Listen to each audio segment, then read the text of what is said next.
CBN, eleições 2020. 11 horas e 37 minutos no horário de Brasília. E no exercício da democracia, a CBN Cascavel, que está no 93.9 há pouco mais de um ano, abre espaço para os candidatos expor suas propostas e possibilitando também aos eleitores, ouvintes da 93.9, conhecerem melhor os postulantes aos cargos de prefeito e vice de Cascavel. A emissora que toca a notícia no oeste do Paraná inicia hoje a rodada de entrevistas com os 8 candidatos a prefeito e os candidatos a vice. Lembrando que os candidatos a vice serão entrevistados no período da tarde, com a Cristina Pinheiro no CBN Cascavel, segunda edição. E hoje estamos recebendo o Evandro Roman, candidato do Patriota, a coligação Renova Cascavel. Além do Patriota tem o PSL, o PROS, PTC e PSDB, tendo como vice o Gustavo Ferlin, que é do PSL. Evandro Roman tem 47 anos, deputado federal em segundo mandato, foi secretário de Estado e com passagem marcante também como árbitro de futebol. Integrou o quadro de árbitros da FIFA. Professor, é doutor em Educação Física e é o nosso entrevistado de hoje. 11 horas e 38 minutos, o senhor tem 20 minutos. Estaremos então fechando às 11h58. Satisfação recebê-lo aqui, candidato. Bom dia. Bom dia a você, Roberto Benjamin. Satisfação toda minha. Obrigado a todo o Grupo CBN que estão oportunizando isso de uma forma direta, democrática, limpa para que nós possamos aí estar expondo nossas ideias, respondendo, aceitando críticas, mas também aceitando sugestões. O senhor está no segundo mandato como deputado federal. O que motiva o senhor a aceitar esse desafio, a colocar o nome à disposição para ser prefeito de Cascavel? Benjamin, no meu primeiro mandato eu acabo indo como titular. Nessa situação, hoje eu sou o primeiro suplente, estou na função de deputado federal. Então, o que me motiva? Em primeiro lugar, eu sempre falo, eu me sinto muito preparado para ser prefeito de Cascavel.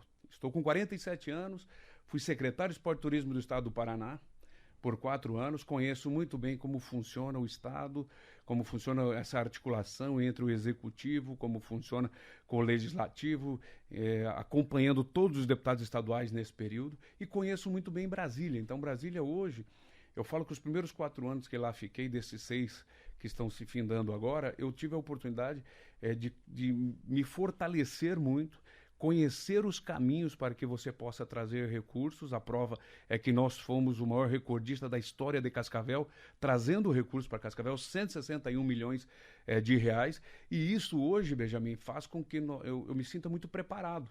Então nós conhecemos os caminhos de como lidar com o Executivo. Eu tive a oportunidade o ano de 2018, participar de todos os cafés das manhãs que eram realizados no apartamento do Onyx Lorenzoni, lá na 302 Norte, Bloco C, na casa do Onyx, com a presença do presidente Bolsonaro. Eu fui em todos os cafés. Nós começávamos os cafés da manhã às 8h30 da manhã e iríamos até as 10 horas da manhã. Então, neste período, eu tive a oportunidade de conviver com Brasília, ter este relacionamento, tanto com o atual presidente Bolsonaro agora, também com os presidentes anteriores, com um vasto conhecimento dentro de como funciona o Legislativo. Dentro do Legislativo tem uma comissão, muito especial para todos, que é a Comissão do Orçamento. Nessa Comissão do Orçamento, em 2017, eu fui o relator setorial de todo o agronegócio brasileiro. Toda a agricultura do Brasil passou pelas minhas mãos, naquele momento, 2017, valendo para 2018. Então, eu consegui entender caminho por caminho, de recurso por recurso, o que é recurso vinculado, como vai de recurso livre. Então, tudo isso, a partir do momento quando o recurso chega ao Ministério, eu tenho um conhecimento buscar. Então, mediante toda essa situação, eu faço toda essa introdução para dizer assim, olha, hoje eu conheço muito bem as duas estruturas, estaduais, federais, para nós buscarmos recursos e principalmente a capacidade internacional que nós temos do meu vínculo enquanto árbitro da FIFA, que deu uma visão internacional das situações, e também como deputado para trazer empresas que desenvolvam modernidade, inovação e tecnologia em Cascavel. O senhor tem a segunda maior coligação, cabeçada aí pelo nome do senhor, do Patriota, o PSL, PROS, PTC e PSDB. Como é que o senhor vê essa composição? Primeiramente, muito boa. Quem vê o 17 junto conosco, que é o jovem empresário, advogado Gustavo Ferlin, de uma família tradicional, de uma família realmente que tem uma história muito bonita em Cascavel. Pode ter certeza, não foi por acaso. Isso aí teve uma costura direta com o presidente Bolsonaro, teve uma costura direta com o PSL no estado do Paraná. Então o Gustavo Ferlin vem com esta força, porque o presidente Bolsonaro hoje ele tem um trabalho muito forte de que pessoas aliadas a ele em cidades acima de 200 mil habitantes, ou é na cabeça ou é vice. Então em Cascavel, como nós somos do Patriota, partido esse que ele que escolheu o nome, quem escolheu o nome de Patriota foi Jair Messias Bolsonaro, porque o partido chamava-se PEN. Quando ele estava para migrar, ele que sugeriu o nome de Patriota. Então ele tem um vínculo muito forte com o Patriota e numa sugestão direta dele de que o vice fosse do PSL, porque há um grande trabalho para que ele volte para o PSL e desta forma, com o aval do presidente Bolsonaro, foi escolhido Gustavo Ferlin para que fosse e que seja o nosso vice, representando essa nova safra de lideranças políticas que vão tocar Cascavel para frente. O que precisa mudar, candidato, em Cascavel?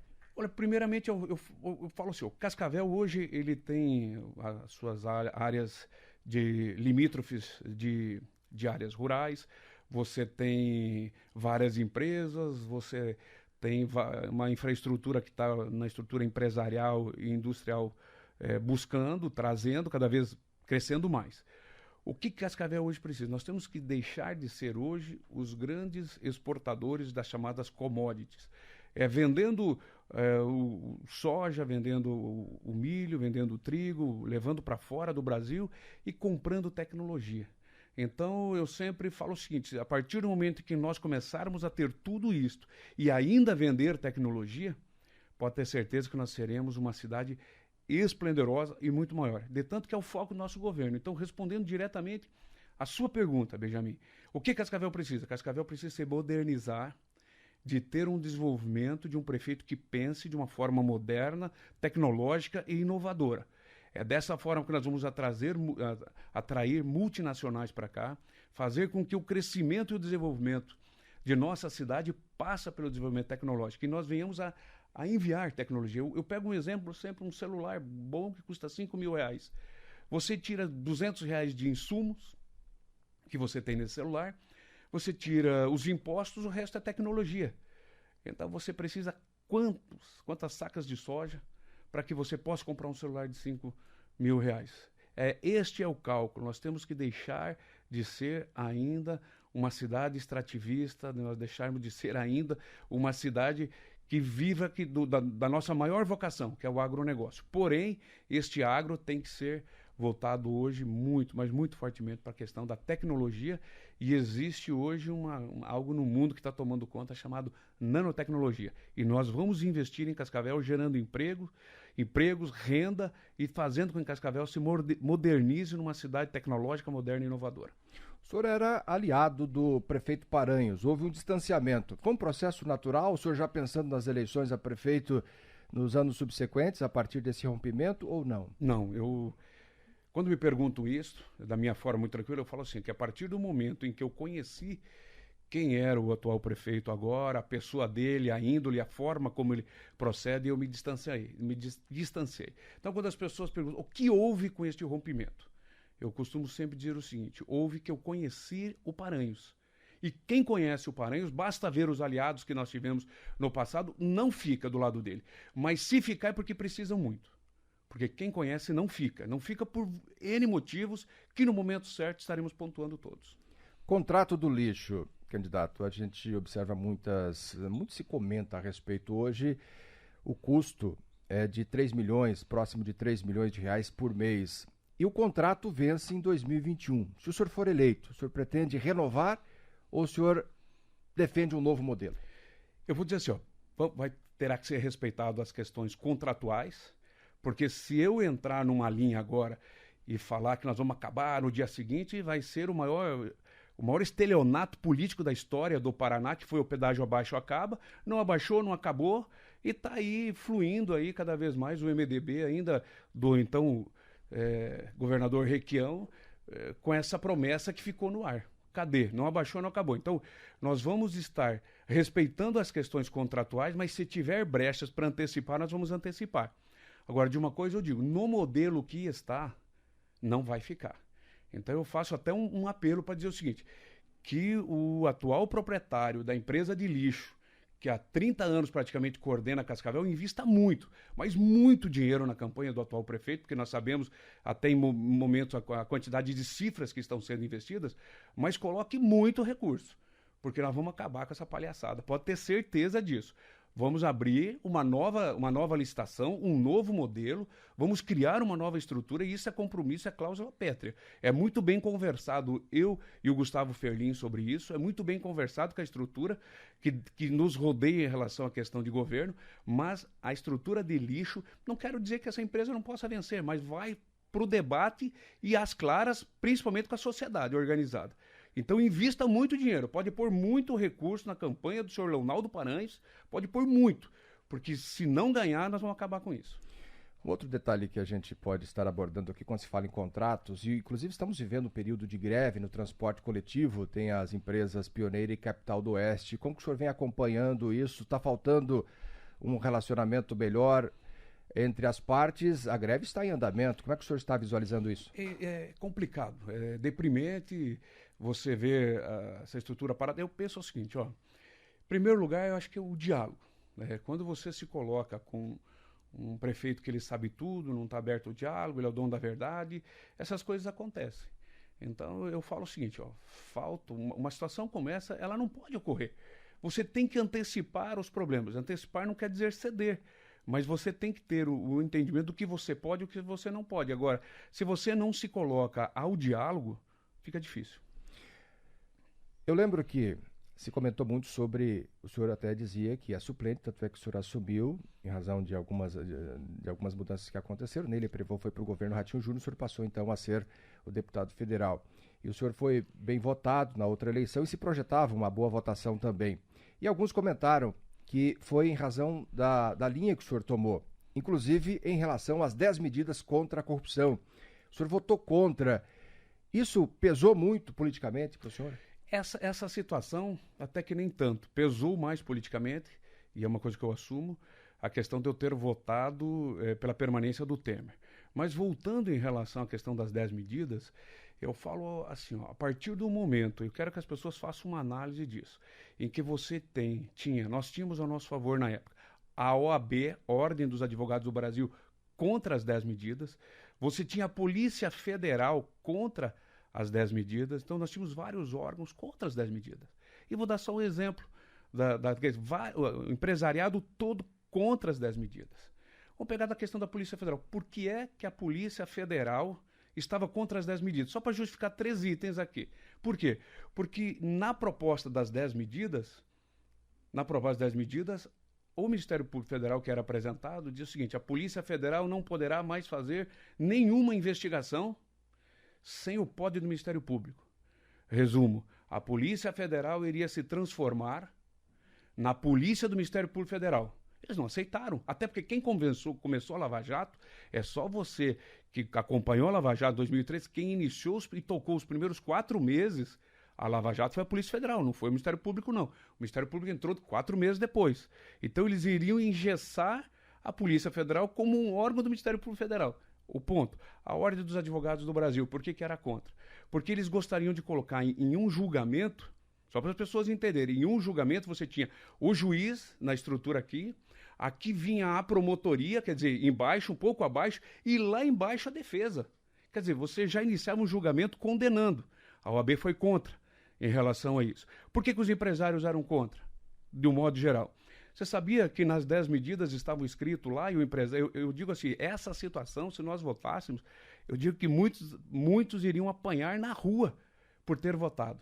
Sabia que se uma pessoa, um contador de uma empresa que trabalhou ali 30 anos, ele entregasse junto à justiça, comprovadamente, alguma manobra que foi feita, de sonegação, enfim, algum processo desse, ou qualquer coisa que ele conseguisse comprovar dos últimos 25 anos, esse cidadão ficaria com 30% deste recurso, 30% desse recurso, que ele conseguisse comprovar, e o patrão dele ia preso. Então, parem para pensar. Estou só dizendo que das 10 medidas que estão aí, que se transformaram em 19 na época, eu só apresentei 3. Eu posso discorrer sobre tudo. Então, das 10 medidas, das 19 medidas anticorrupção, que virou até outdoor aqui na cidade, eu falo assim, eu me orgulho, porque eu não arbitrei, eu não apitei no grito.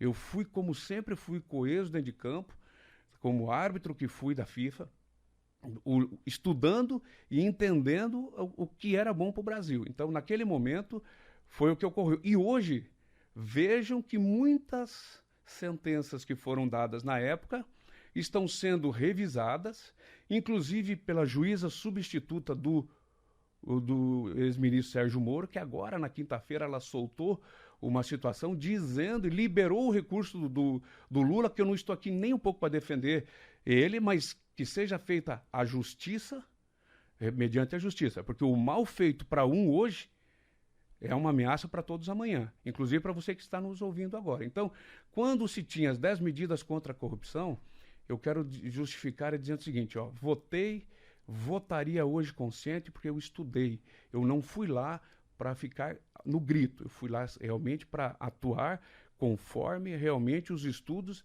e o que eu me preparei para fazer, que é legislar. Então estaria havendo aí um mau entendimento no que diz respeito à interpretação e o mesmo teria acontecido a respeito do Temer. Naquele momento não era motivo de mudança, o senhor entendeu? Assim poderia trazer mais insegurança para o país? Esse é um ponto, um viés. Mas vamos lá, vamos voltar só no tempo. Tá? O presidente Temer era culpado? Claro que era. Mas entre a situação do presidente Temer sair na primeira votação, quem é que estava com 43% das intenções de voto no Brasil, livre sem nenhuma condenação? Luiz Inácio Lula da Silva. Quem é que queria a saída do Lula, do presidente Temer? A esquerda. Então, nós escolhemos o que era melhor. Sai o Temer, convoca eleições, Lula é eleito. Lula é eleito. Então, eu falo assim, as pessoas têm que entender que o legislador, quando ele está ali, você não escolhe o que é melhor, você escolhe o que é menos ruim para o Brasil. No teu entendimento. Então, qual era a situação do momento? O que era menos ruim para nós? O Temer aparentemente apresentava indícios? Sim, indícios. Porém, com a saída de Michel Temer, se convocava a nova eleição, investigava, se convocava a nova eleição dali 6 meses, quem ia disputar as eleições? Luiz Inácio Lula da Silva. Quem seria o presidente do Brasil? Luiz Inácio Lula da Silva. Vocês acham que hoje nós teríamos Jair Messias Bolsonaro como presidente do Brasil? Nunca! Nós íamos passar por mais 15, 20 anos dessa esquerda que muitas vezes sacudiu o Brasil e que todos sabem os dados, os números que estão aí. Então, a população, é um discernimento que naquela hora o homem público tem que fazer. E um outro ponto. Bom, ele estava aos olhos de todos, ele tinha que ter sido feito desta forma, mas pensa o seguinte, Benjamin, ele está há 2 anos sem nenhum foro privado, ele não tem nenhum foro privilegiado, melhor, ele não tem nada, há 2 anos. Onde estão os 32 mil juízes desse Brasil que está tão clara, e foi tão clara aquela situação que o Temer era culpado, que até agora não o prenderam. Eu estou esperando prender, porque nós não absolvemos o Temer. Nós fizemos um julgamento político que entre ficar o Temer e voltar o Lula, fica o Temer. Mas se era tão claro isso que alguns apontavam, gente, desde 1º de janeiro do ano passado, de 2019, esse homem está sem foro privilegiado. Os 32 mil juízes, é impossível que não apareça um usar a expressão com culhão, com vontade de ir lá e prender ele. Eu estou esperando prender o Temer. Mas por que não prende? Porque não era tão claro assim.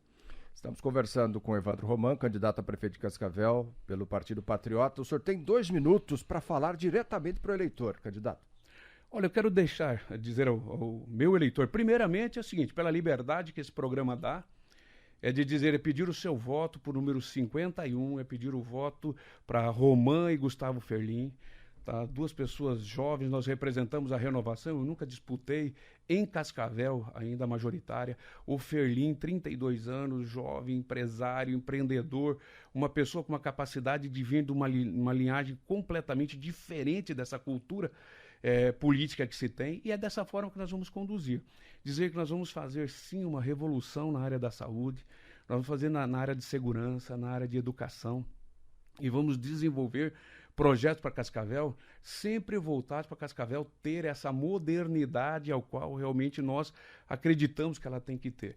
Nós não podemos hoje acreditar que você ter um prefeito que pinta meio fios, que organiza, que faz aí toque de recolher, liderando com 40, 50 carros, gritando em uma cidade, que ele vai conseguir chamar a atenção. Cascavel é um dos lemas que nós temos. Cascavel merece, mas merece muito mais educação, Cascavel merece muito mais saúde, Cascavel merece muito mais segurança, mas principalmente, Benjamin e ouvintes CBN, Cascavel merece hoje uma estrutura a qual seja digna de uma cidade que comanda uma região com quase 2 milhões de pessoas. Então Cascavel está encolhendo, basta você ver, e eu faço um comparativo, e não é um comparativo odioso, mas enquanto Toledo, nossa querida cidade aqui do lado, vizinha, está com um bioparque, uma estrutura voltada para a tecnologia, Cascavel está com uma Fundetec junto com a Agrotec, que não liga nada a coisa alguma. Tá? Não liga nada a coisa alguma, tem que ter desenvolvimento tecnológico que possa vender e fazer com que o Brasil cada vez cresça mais e o Cascavel seja o protagonista desta região. Então, dentro dos 2 minutos que foi me dado aí, eu agradeço a você, Benjamin, agradeço toda a equipe CBN, agradeço aí aos ouvintes e digo, pense, analise e veja quem tem realmente propostas sérias, dignas para uma Cascavel que possa ser trabalhada olhando no olho, com muito respeito, com muita dignidade e muita humildade. Conversamos com Evandro Roman, candidato do Patriota a prefeito de Cascavel, coligação, além do Patriota PSL, PROS, PTC, PSDB. Coligação Renova Cascavel, número 51, tem como vice Gustavo Ferlin, do PSL. Evandro Roman, eu lembro, tem 47 anos, deputado federal, ocupa a vaga como suplente, está aí no seu 2º mandato, não deixa de ser deputado, é suplente, está nesta função. Foi secretário de Estado e com passagem bastante marcante em todo o país, conhecido como árbitro de futebol, integrou os quadros de árbitros da FIFA, professor e doutor em Educação Física. CBN Eleições 2020.